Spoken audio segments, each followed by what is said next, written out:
Unlock a world of entertainment on your Samsung Smart TV by learning how to open Hotstar today.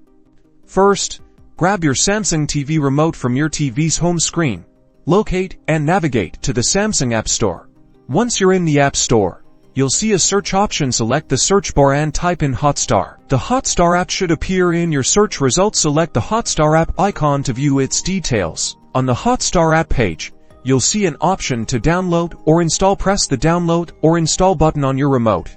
The app will now download and install onto your Samsung Smart TV. This might take a moment, depending on your internet speed. Once installed, you'll find the Hotstar app icon on your TV's home screen or within your list of installed applications selected to open. When Hotstar opens, you'll be prompted to log in. Enter your Hotstar account credentials, typically your email address and password, using your remote. After you've logged in, you're ready to explore.